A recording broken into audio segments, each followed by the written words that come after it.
Have you ever been tired? Like that kind of tired that sticks around all day, or even all week? That kind of tired that not even 10 cups of your pumpkin spice double vanilla almond latte can keep you functional. I'm talking about the kind of tired that keeps the bags under your eyes as dark as the other side of the moon. I'm talking about burnout. A recent study has shown that 77% of global employees have felt burnout. For the last 2 years, I haven't been doing well. I've been experiencing surges of what they call burnout. Definition: a phenomenon resulting from chronic workplace stress. Symptoms include feeling energy depletion or exhaustion, feeling lethargic, and experiencing insomnia. Something that not many travel creators talk about is the burnout you get from overloading your senses and I guess traveling too quickly. I've been a full-time travel bug for the past 6 years, and I feel like it's catching up to me. I need rest. I've come home to Victoria Falls, Zimbabwe, to recoup and kind of get rid of this overwhelming feeling of burnout. I need to fix this, and I guess it all starts with research. In this modern world, we figured out how to hijack our brains with things like our phones, social media, fast food, and alcohol. They spike our dopamine and give us instant feeling of reward and pleasure. But the big problem is that we're increasingly becoming addicted to these factors, causing huge surges of dopamine.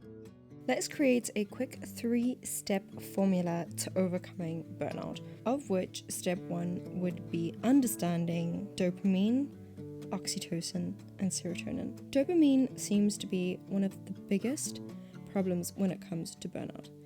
Dopamine has been what motivates us to do the things essential for survival, like hunting, building shelter, connecting with others, and even fighting. Today, our world has kind of hijacked that system with shortcuts like TikTok, junk food, alcohol, and more.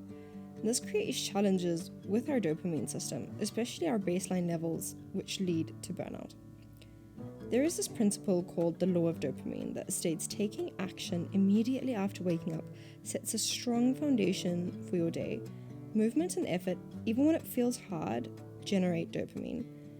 So how do we create dopamine the healthy way? Number 1 would be phone fasting. Create phone-free times, especially in the morning and before bed. This helps our brain focus on natural dopamine sources. Simple habits like brushing our teeth, splashing our face with cold water, and making our beds align with the law of dopamine. Number 2, embrace boredom. Allow yourself to feel bored instead of immediately reaching for your phone. Boredom helps your brain build dopamine reserves. Number 3, find your flow. Engage in the activities that challenge you but match your skill level. This balance helps you enter into a flow state, boosting dopamine for productivity. Number 4, cold water immersion.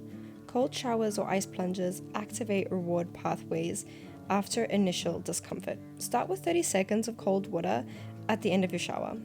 Let's talk about oxytocin. This little love hormone lowers your stress and anxiety, builds trust, fosters social connections, along with a bunch of other cool things.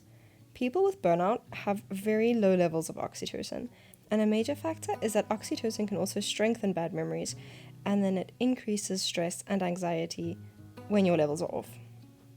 So how do we get oxytocin naturally?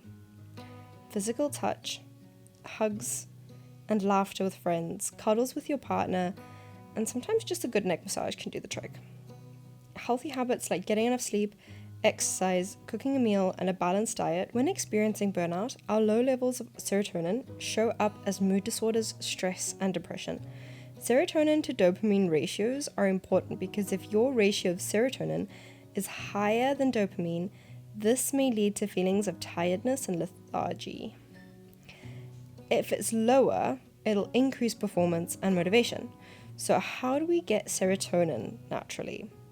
Healthy habits like getting enough sleep, exercise, cooking a meal, a balanced diet with foods that contain oxytocin, and 20 to 30 minutes of sunlight does the trick. Now, Exercise is great because it also increases endorphins.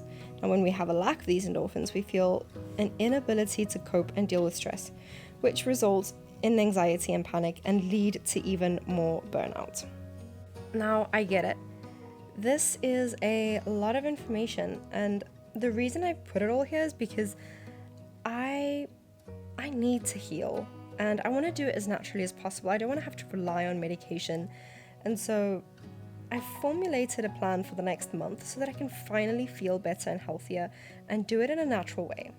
So join me as I start a new 4-part series to see if I can kick burnout out the door 100% naturally with zero medication.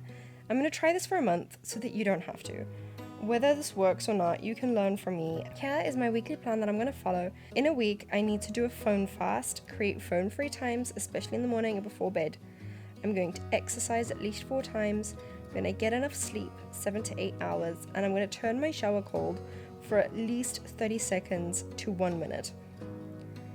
I'm also going to get 20 to 30 minutes of sunlight and do 1 DIY project a week that is going to build my sense of delayed gratification. Now, this is important because as I kick social media, I also need something to boost my dopamine and serotonin, and I want to be able to do it naturally. And one of the best ways that we can do this is by doing a project that we're excited about that also has a delayed gratification, so that we're not constantly chasing the itch of trying to scroll. So I'm editing this now. It's taken me so long to decide to make this video because it's not normally the content that I usually make, and I've just been feeling, I've been feeling it, but essentially I want to give away the same tracker that I'm using to track my burnout progress, so you'll find that in the link in the description. But yeah, I think I'm gonna just end it here, and then next week I can take you through my first week of actually implementing this plan. So I'll see you next week. I hope you enjoyed the video. Subscribe if you did, so that I can kind of see if it's worth making this kind of content, if this is something that you guys enjoyed, because I definitely enjoyed filming this. And I'll see you next week.